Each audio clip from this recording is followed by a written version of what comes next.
बिस्मिल्लाहिर्रहमानिर्रहीम। अस्सलामुअलैकुम। आज जनाब एक छोटा सा व्लॉग आपके साथ शेयर कर रही हूँ जिसमें बहुत मज़ेदार रेसिपी दे रही हूँ। बिल्कुल डिफरेंट रेसिपी है, बोनलेस चिकन और चने की दाल की। ये आप लोग ज़रूर ट्राई करें, मेरा दावा है, बल्कि इंशाल्लाह दावा है कि आप लोगों को ये बहुत पसंद आएगी और बहुत डिफरेंट जो है वो आपका चिकन और चने की दाल बनेगी। इससे आप चने की दाल और गोश्त भी बना सकते हैं। दाल को मैंने तो ओवरनाइट सोक किया था, 2-3 घंटे सोक करना भी काफ़ी है। और उसके बाद हम इसको प्रेशर कुकर में डालेंगे, पानी डालेंगे और थोड़ी सी हल्दी, नमक और ऑयल डालकर इसको बॉईल कर लेंगे, गला लेंगे। वैसे तो 5 मिनट में ये प्रेशर कुकर में सऊदी अरब की दाल जो है बहुत अच्छी तरह गल जाती है, लेकिन आप लोग ज़ाहिर अपने हिसाब से आपको अंदाज़ा होगा कि कितनी देर में आपकी दाल गलती है। दाल गलना मुहावरा भी है और अब आप देख लें इसका क्या कितना मतलब और क्या क्या मतलब निकलता है। खैर जनाब, प्रेशर कुकर को चढ़ाते हैं चूल्हे के ऊपर, इसको 5 से 7 मिनट का प्रेशर देते हैं और आ जाते हैं अपने प्याज चॉप करने की तरफ। प्याज जो है वो आप चॉप भी कर सकते हैं और इसको ग्राइंड भी कर सकते हैं। ग्राइंड करो तो वो बहुत ज़्यादा उड़ते हैं छींटे, जिससे जो है वो ज़ाहिर जलन होती है जब छींटा मुंह पे पड़ता है या हाथों पे पड़ता है, तो इसलिए ज़्यादा मैं प्रेफर करती हूँ कि चॉप कर लूँ। बारीक चॉप करने से ये है कि ये मसला नहीं होता कि छींटे उड़ते हैं या पानी उड़ता है प्याज का, तो बेहतर यही होता है कि चॉप कर लें। इसके अलावा टमाटर हमें ग्राइंड किए हुए चाहिए, उससे फ़र्क नहीं पड़ता, क्योंकि टमाटर को जिस वक्त हमने डालना है उसके छींटे उड़ने का इम्कान जो है वो बहुत कम है। मशीनें आपकी सारी यूज़ हो जाएंगी, लेकिन आप हाथ से भी बारीक चॉप कर सकते हैं। आपको पता है मेरी पाकिस्तान जाने की तैयारी है और जनाब आखिरी खीरा पड़ा हुआ था हमारे घर में, वो मैंने सैलेड के तौर पर काट लिया। और सबसे पहले हम डालेंगे ऑयल और ऑयल को करेंगे गरम। और मेरी बेटी को बहुत शौक़ है गरम ऑयल होने से पहले चमचा हिलाने का, तो वो हर वक्त जैसे ही मैं ऑयल डालती हूँ चमचा हिलाना शुरू कर देती है। खैर उसकी मर्ज़ी, उसको खुशी मिलती होगी इससे। और जनाब प्याज को हमने लाइट ब्राउन कर लेना है, लाइट ब्राउन से भी कम गोल्डन ब्राउन सा कर लेना है। और उसके बाद हमने डाल देना है चिकन। अब जिसके पास बोनलेस चिकन है वो बोनलेस चिकन डाले, हड्डी वाला डाले या गोश्त डाल दे, मटन डाल दे या बीफ डाल दे, जिस तरह जिसको पसंद है। लेकिन ये चिकन में भी बहुत ही मज़े की बनती है। चिकन को हमने इतना फ्राई करना है कि ये वाइट कलर का हो जाए, इसका कलर चेंज हो जाए। और उसके बाद हमने ग्राइंड किए हुए टमाटर इसमें डाल देने हैं। ग्राइंड इसलिए किया है ताकि इसके छिलके भी पिस जाए और बड़ी स्मूथ सी पेस्ट हमारे पास, स्मूथ सा शोरबा सा तैयार हो। और उसके बाद वही रूटीन के जो मसाले हैं, सुर्ख मिर्च, नमक, हल्दी, धनिया और सफ़ेद ज़ीरा पाउडर, ये सब कुछ डाल देना है हमने इसके अंदर। और इसको मिक्स करते रहना है, भूनते रहना है। और भूनना भी इसको अच्छी तरह है कि इसका अच्छा सा कलर निकल आए।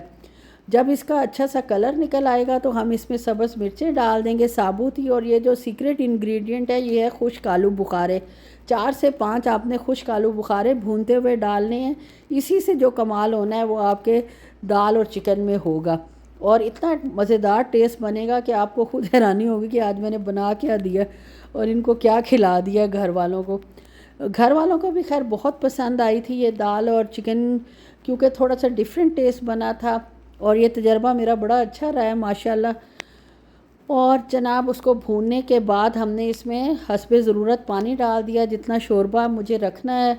ना भी रखती तो खैर था, लेकिन क्योंकि थोड़ा बहुत तो रखना पड़ता है और साथ मैंने चावल बॉईल करने थे, इसलिए मैंने इसको जनाब ढक दिया है। और इसको देख लें जनाब उबाल आ रहा है माशाल्लाह। अब आखिर में इसमें मैं डालूँगी गरम मसाला पिसा हुआ और सब्ज़ धनिया, थोड़ा सा बीच में हिला दूँगी नीचे नहीं लगे। वैसे तो लगना ही नहीं है, पानी भी है इसमें और है भी नॉन स्टिक। गरम मसाला इसके अंदर चला गया, हरा धनिया भी माशाल्लाह काट के डाल देते हैं और इसको थोड़ी देर दम पर रख देंगे। आग बंद करके जो दम होता है ना, यानी जो स्टीम इसके अंदर होगी उसके अंदर ही इसकी खुशबू जो है इसमें अच्छी तरह शामिल हो जाएगी दाल में। और बड़े मज़े का आपका, इसको चावलों के साथ खाएं, रोटी के साथ खाएं और इंशाल्लाह रेसिपी ट्राई करेंगे तो मुझे दुआएं भी देंगे। अब जनाब इसको मैं दम पर रख कर चली गई हूँ, आग बंद है, सिर्फ स्टीम में ये गरम मसाले का जो जायका है उसमें शामिल हो जाएगा। और ये मशीन मेरी कभी बेड पे होती है और कभी टेबल पे होती है। इसको असल में करना है पैक, और पैकिंग मटेरियल में करना है। वो हमने अमेज़ॉन से ऑर्डर किया था माशाल्लाह सर्विस तो इनकी क्विक है। और ये जनाब ये हमारे पास एक पार्सल आया है, पार्सल खोल कर आगे आपको दिखाती हूँ कि इसमें से क्या निकला है। खैर अगर किसी ने पैकिंग मटेरियल मंगवाना हो तो वो कभी भी अमेज़ॉन से ना मंगवाए। एक तो एक्सपेंसिव बहुत ज़्यादा है और क्वांटिटी बहुत कम है और जनाब क्वालिटी भी बहुत कम है। इसके पैकिंग मटेरियल के ऊपर आपको पता है बबल्स बने हुए होते हैं जो रेजिस्टेंस पैदा करते हैं, यानी आपके सामान को महफूज रखते हैं।